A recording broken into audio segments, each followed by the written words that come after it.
Amados irmãos, a paz e a graça do Senhor Jesus Cristo, eu quero neste momento especial convidar você e sua família para ouvirmos e ler comigo um texto sagrado encontrado na Bíblia, no Evangelho que escreveu Mateus, capítulo número 6, e o versículo número 13.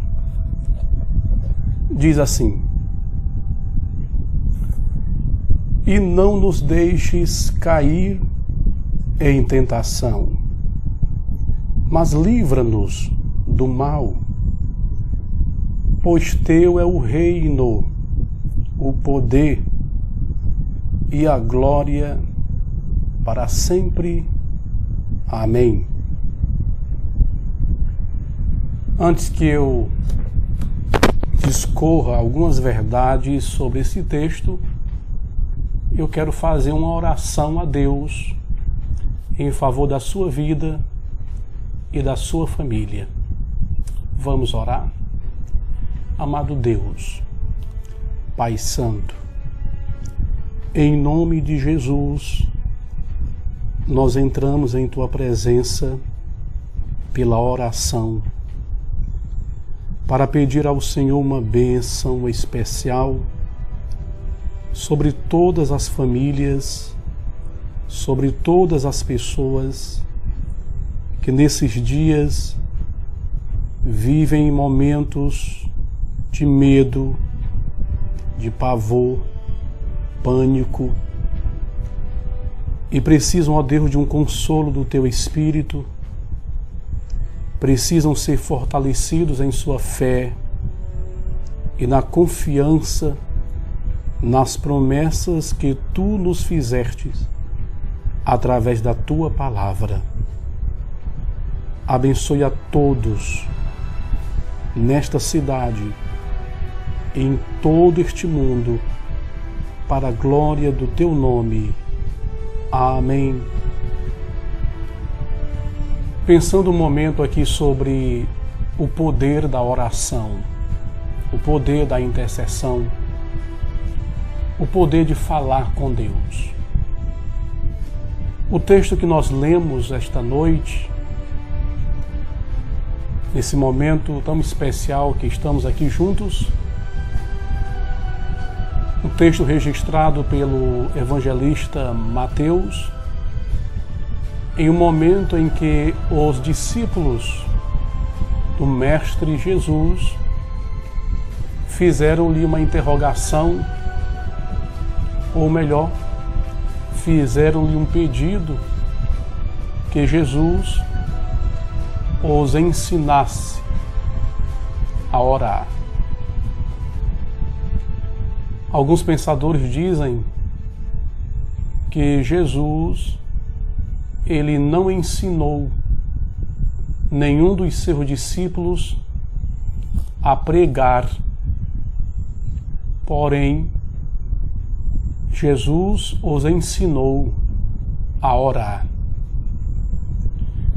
Aqui nós tiramos uma ideia e uma lição muito verdadeira de como é importante falar com Deus, como é importante orar ao Senhor.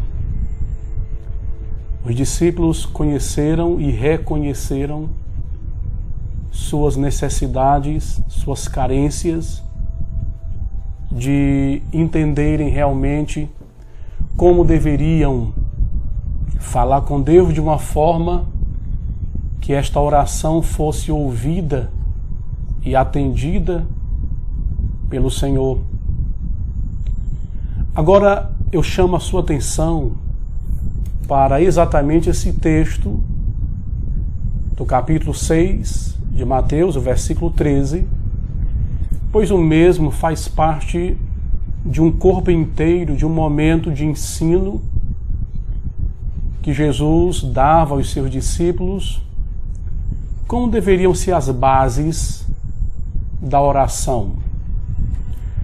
Na verdade, a oração é apenas um modelo para que nós façamos outras orações e tenhamos assim liberdade para expressar diante de Deus toda a nossa intimidade, todas as nossas carências e anseios, e assim esta oração torna-se apenas um modelo para as demais que iremos realizar diante do Senhor. Mas o foco exatamente é na verdade que o versículo 13 traz para nós. Jesus está ensinando que há uma necessidade de falarmos com Deus em um momento crítico, que porventura nós viemos a nos encontrar, e esse pedido nas palavras de Jesus é: livra-nos do mal. Ele diz: não nos deixes cair em tentação. A palavra no original pode também ser traduzida como provação, teste. Não nos deixe cair em tentação, não nos deixe cair em provação, mas livra-nos do mal. Os estudiosos da língua aramaica, que foi exatamente a língua que Jesus falou esse texto, eles traduzem este fraseado dizendo que o que os discípulos deveriam pedir era mais ou menos assim: não permita, Senhor, que pequemos quando formos tentados. Isto é, Senhor, não nos deixe cair em infidelidade, fracassar na fé quando estivermos passando um momento crítico, quando estivermos enfrentando uma crise, uma provação. Não deixe-nos fracassar na nossa confiança em Ti. O foco verdadeiro e escriturístico é exatamente para as tentações que o diabo causa e nos leva em todos os momentos de nossa vida. O pecado em si. Mas também o texto aponta para nós uma lição muito interessante sobre qualquer provação que nós, a Igreja do Senhor, venhamos a enfrentar no decorrer da nossa vida. E os dias que nós estamos hoje inseridos, marcados por essa pandemia do coronavírus, são dias exatamente de grande provação, grandes tentações para a fé das pessoas, pois muitos indagam diante do medo e do assombro que este vírus tem causado, indagam se realmente Deus vai nos socorrer ou não, indagam se vão sobreviver ou não. Há pessoas que não conseguem mais estabelecer sua vida de forma equilibrada emocionalmente, e nós compreendemos tudo isto. Mas o nosso foco com essa palavra é dizer para você que há um poder que equilibra todas as coisas, e este poder não emana das palavras, exclusivas palavras de outras pessoas, senão das palavras de Jesus. E esse poder que equilibra todas as coisas é o poder de falar com Deus. Uma dica que eu dou para você nessa introdução é que nesse momento crítico que nós enfrentamos no mundo, você deveria aproveitar para orar, falar com Deus, tirar um momento especial para estar na presença do Senhor. E eu acredito que você ficará com o seu coração em calma. Eu acredito que você vai tranquilizar a sua alma. O apóstolo Paulo, quando ele escreveu a primeira carta aos Coríntios, capítulo 10, e o versículo número 13, ele disse mais ou menos assim: não sobreveio tentação que não fosse humana. A palavra tentação aqui, peirasmos, é uma palavra grega que significa teste, prova. Aí Paulo diz, não sobreveio prova que não fosse humana, mas Deus é fiel e não deixará ou permitirá que sejais tentados além das vossas forças. Pelo contrário, juntamente com a tentação, isto é, a provação, vos proverá livramento, de sorte que possais suportar. Interessante. Pois o apóstolo Paulo entende que as gamas de tentações que nós sofremos na vida, elas são realmente suportáveis por nós. Pois Deus ele equilibrou de uma forma muito sábia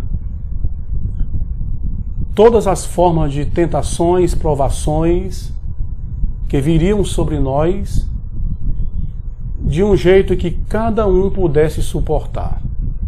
Eu digo para você que está me ouvindo, não desfaleça as suas forças, porque as forças que você tem são capazes de suportar toda essa crise pandêmica que nós estamos vivendo hoje.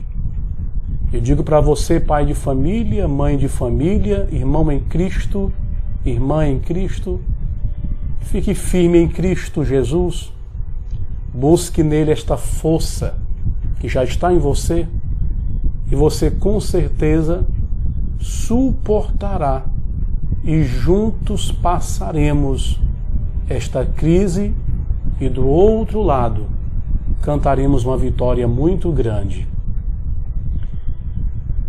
A respeito da oração ou do poder da oração, muitos foram os pensadores da era clássica, pregadores do Evangelho, que sabiam do grande efeito do poder de falar com Deus, do poder da oração. A exemplo, lembro-me de Calvino. Ele disse que a oração é o antídoto para todas as nossas aflições. Todo tipo de aflição, todo tipo de provas, de angústias, de crises, a oração é o remédio. A oração é o antídoto. A oração resolve a causa. É por essa razão que nós estamos constantemente em nossa igreja, em uma campanha de oração, falando com Deus, porque nós sabemos que Deus ele tem controle de todas as coisas e ao passo que nós estamos falando com Ele, com certeza Ele trará uma resposta para o mundo. Com certeza o momento de Deus, exato momento, Ele se levantará e resolverá esta causa que traz tantos sofrimentos para as pessoas. Mas, queridos, eu não quero que você foque sua mente, seus pensamentos nas estatísticas, nos números dos mortos, dos infectados. Não. Foque sua mente nas promessas de Deus. Foque sua mente nas palavras do Senhor. Não deixe que os números, não deixe que as reportagens, que os dados assombrem você ao ponto de você não confiar em Deus e entregar-se de uma vez por todas. Vamos resistir. Eu lembro de um grande pensador, Matthew Henry. Ele disse que sempre que Deus tenciona exercer misericórdia para com seu povo, a primeira coisa que ele faz é convocar o seu povo para a oração. A igreja, não só nesta cidade, mas em todo o mundo, não só neste período da pandemia coronavírus, mas sempre esteve constantemente de joelhos prostrados. Cumprindo assim aquela palavra que disse o apóstolo Paulo na sua primeira carta aos Tessalonicenses, capítulo número 5, versículo 17, Paulo disse: orai sem cessar. A igreja sempre reconheceu que esta ferramenta maravilhosa, esse veículo glorioso chamado oração, não pode cessar em nossos lábios.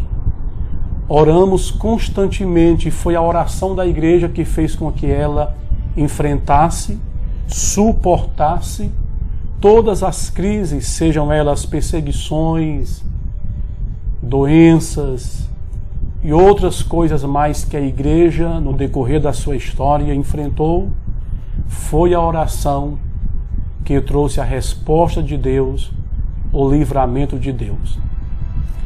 Para você ter uma ideia, a Bíblia, nós não temos tempo para isto, mas está repleta de exemplos de momentos críticos que os servos de Deus enfrentaram e que o seu sustentáculo foi um momento de oração. A exemplo, no livro do Êxodo, capítulo número 14, versículo 15, está escrito que Moisés, ele clamou ao Senhor perante o Mar Vermelho. O povo de Israel, fugindo de Faraó do Egito, deparou-se perante o grande Mar Vermelho e, vendo-se sem saída, clamava a Moisés, e Moisés, sem saber o que fazer, prostrou-se e foi falar com o Senhor. Daí o texto exatamente diz assim, o Senhor: Moisés, por que clamas a mim? Diz ao povo que marche. Moisés estava clamando ao Senhor, porque Moisés sabia que a oração traria a resposta de Deus, e exatamente Deus falou com Moisés e deu a resposta: diz ao povo que marche. Outro exemplo, nós temos no primeiro livro de Samuel, capítulo número 23, versículo 4, Davi diante dos seus inimigos filisteus, sem saber o que fazer diante de uma grande crise de guerra e de política naquela época. A Bíblia diz que Davi foi consultar ao Senhor, e o Senhor lhe respondeu e disse assim: dispõe-te, age. Então a resposta de Deus sempre vem quando nós nos prostramos em oração. Jó, o exemplo clássico da Bíblia de um homem que enfrentou uma das maiores crises, a maior crise que um homem natural poderia suportar, Jó enfrentou, e diz a Bíblia, no livro que leva o seu nome, capítulo 1, versículo 21, Jó disse assim: nu saí do ventre da minha mãe e nu tornarei para lá. Deus o deu, Deus o tomou, bendito seja o nome do Senhor. Jó, depois de todas as calamidades, tendo perdido suas fazendas, suas riquezas, seus 10 filhos, tendo perdido sua saúde, praticamente, Jó ainda tinha forças para orar e clamar ao Senhor. Por quê? Porque Jó sabia que a oração era o remédio. A oração era o antídoto de Deus. A oração traria a resposta de Deus para as suas calamidades. Como mais tarde nós vemos, no finalzinho do livro de Jó, que Deus mudou totalmente a sua vida. Ainda nós temos muitos exemplos na Bíblia Sagrada de momentos críticos que homens de Deus enfrentaram e que foi a oração, foi estar diante de Deus clamando que trouxe a resposta. Daniel, servo do Deus Altíssimo, diz a Bíblia, no livro também que leva o seu nome, no capítulo 6, que Daniel foi lançado na cova dos leões por injusta causa. Também outro problema político, problema naquela época muito sério, Daniel foi lançado na cova dos leões, e o texto no capítulo 6, versículo 11, está escrito que os homens que perseguiram Daniel o lançaram ou fizeram com que o rei ordenasse que Daniel fosse lançado na cova dos leões, e Daniel, achado dentro daquela cova, ele orava e suplicava ao Senhor. E foi aí que o Senhor neutralizou a ferocidade, e nós não sabemos como realmente foi aquilo. Deus neutralizou, tirou a ferocidade daqueles animais, e que a noite inteira ficaram ali, juntamente com Daniel, e houve um grande livramento da parte do Senhor. Eu acredito que quando realmente a grande tribulação começar, a igreja não estará mais aqui. Nós não iremos ver, nós não iremos contemplar das grandes catástrofes, das grandes crises que o mundo irá enfrentar. Mas acredito que seja apenas o aumentar das dores de parto, de uma forma que Jesus ensinou, de uma forma ilustrativa. Apenas o início das dores, é o aumento das dores, isto é, das grandes crises proféticas que virão sobre o mundo. Mas realmente, quando a grande tribulação começar, acalme o seu coração. Nós, os salvos, nós, os escolhidos de Deus, nós não estaremos mais na terra. Já estaremos com o Senhor, e o mundo sofrerá tão grande tribulação. Mas concluindo essa parte a respeito da oração, o maior exemplo para nós, e sempre ele é o maior exemplo, é o nosso Senhor Jesus. O próprio Senhor Jesus, nos últimos dias da sua vida na terra, que foram os dias em que ele mais sofreu crises psicológicas, ele não deixou se abalar ao ponto de esquecer que a oração, ela traz a calma e tranquiliza a alma e nos deixa na posição dos planos de Deus. A Bíblia diz em Mateus capítulo número 26, versículo 36, que Jesus ele seguiu para um lugar chamado Getsêmani com os seus discípulos e disse para os seus discípulos assim: assentai-vos aqui enquanto eu vou ali orar. É muito interessante notarmos que Jesus, sabendo que prestes chegava a hora da sua prisão e posteriormente a sua crucificação, ele ainda sabia e tinha a certeza de que estar na presença de Deus traria para o coração dele, para a alma dele, calma e tranquilidade diante da grande crise que estava por vir. Então é o que nós estamos tentando falar para você, irmão, para você, minha irmã. Não deixe que este momento crítico que nós estamos vivendo tire você do foco da presença de Deus. Toda calma, toda tranquilidade nesta hora é de suma importância, mas nós somos seres humanos e realmente temos tendências a temer a morte. As notícias nos abalam, os dados nos assombram. pois é neste momento que nós devemos buscar refúgio, buscar sustento e nos esconder à sombra do Altíssimo através da oração.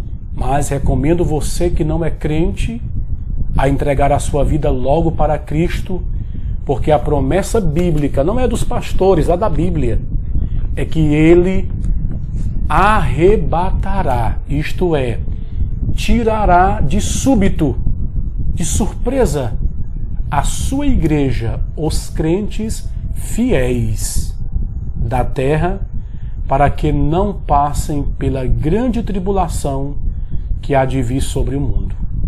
Então, nós devemos primeiro orar e resistir, orar e perseverar, e por fim, orar e não temer.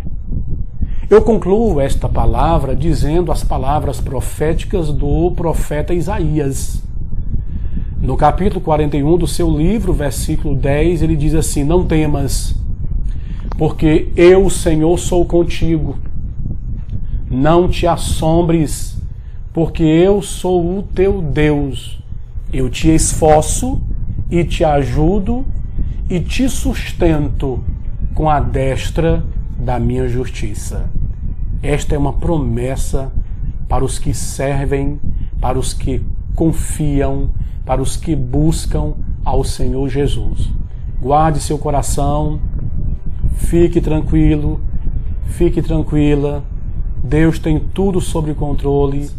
Inclusive estou orando por estas pessoas que dia e noite, incansavelmente, estão nos seus postos hospitalares, nas suas posições médicas, tratando, colocando sua vida em risco em favor das nossas vidas, em favor das vidas daqueles que já foram afetados.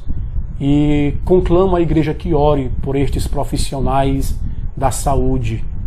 Orem pelo nosso presidente da República, ore pelos governadores dos estados, para que eles não deem ênfase a crises políticas no momento, mas que eles olhem com o coração aquebrantado para as vidas, para que nós prezemos e guardemos e lutemos e usemos todas as nossas forças psíquicas, físicas, espirituais, políticas, econômicas em favor da vida. Assim estamos fazendo a parte humana que nos compete e Deus irá fazer a dele, porque Ele é Deus fiel. Então que Deus te guarde, que Deus te proteja, em nome do Senhor Jesus Cristo.